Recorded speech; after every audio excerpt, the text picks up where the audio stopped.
बच्चों, अब हम आपको आज बताते हैं मगध साम्राज्य के बारे में। जो मगध साम्राज्य था, तो ये मगध साम्राज्य कहा किसको जाता है?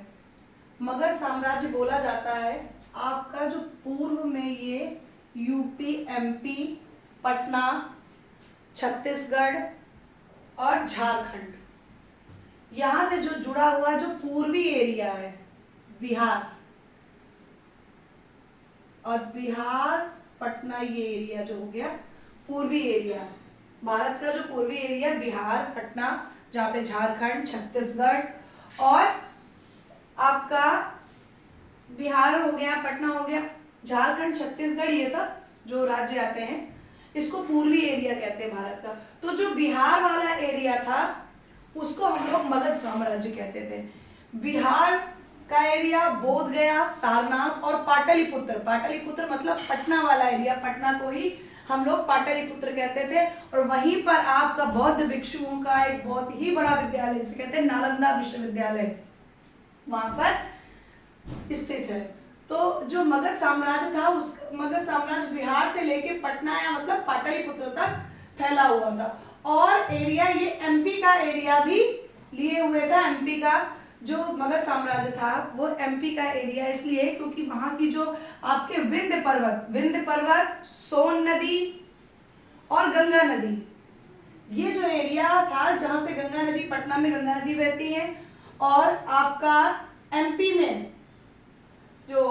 में जो आपकी ये जो सोन नदी है, अमरकंटक एरिया है, एमपी में अनूपपुर जिला है, वहां पर अमरकंटक एक पर्वतमाला है, वहां पर्वत श्रृंखला अमरकंटक पर्वत है, वहां की मैकल पर्वतमाला से निकलती है ये कौन सी? सोन नदी, निकलती है, सोन नदी निकलती है। और ये सोन नदी एमपी के अमरकंटक पर्वतमाला से निकल करके ये बिहार और पटना से, पटना में आपकी गंगा नदी है, गंगा नदी बहती है। और पटना में गंगा नदी कहाँ से? जो आपका उत्तराखंड के गंगोत्री ग्लेशियर से, ये जो यूपी से आई हुई जो है वो जाकर के आपके पटना में मिलती है गंगा नदी, और पटना से पटना में निकलती है। और वही गंगा नदी, वही जो सोन नदी एमपी से वही एरिया झारखंड, छत्तीसगढ़ होते हुए वो भी पटना में जाती है। तो पटना में इन दोनों नदियों का संगम स्थल होता है। पटना में ये दोनों नदियां मिलती हैं और जाकर के बाद में बंगाल की खाड़ी में गिरती हैं। तो जो ये आपका मैंने बताया बिहार, पटना, झारखंड, एमपी भी शामिल है इसमें। ये जो एरिया सब मिला करके यहाँ तक जो मगध साम्राज्य था फैला हुआ था। अब ये बात आई कि मगध साम्राज्य का संस्थापक था कौन? मगध साम्राज्य का संस्थापक था बिंबिसार।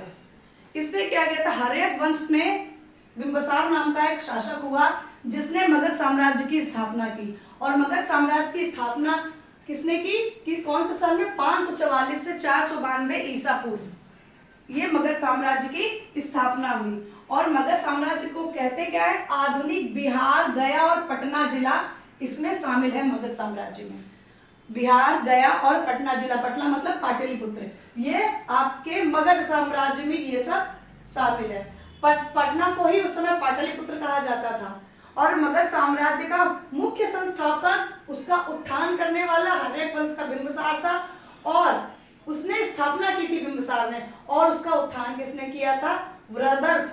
बृहदर्थ जो था वो मगध साम्राज्य का शासक माना जाता था। स्थापना बिंबिसार ने की, शासक बृहदर्थ था। और इसका जो पुत्र जरासंध था वो बहुत ही प्रतापी राजा था। और मैंने आपको बताया कि ये जो आपका मगध साम्राज्य कौन सा एरिया, मैंने आपको इसमें पूरा क्लियर किया। और विस्तार से मैं अपने अगले वीडियो में डालूंगी। तो बच्चों, अगर आपको ये समझ में आया तो ज्यादा से ज्यादा सब्सक्राइब, लाइक, कमेंट, शेयर कीजिए। धन्यवाद।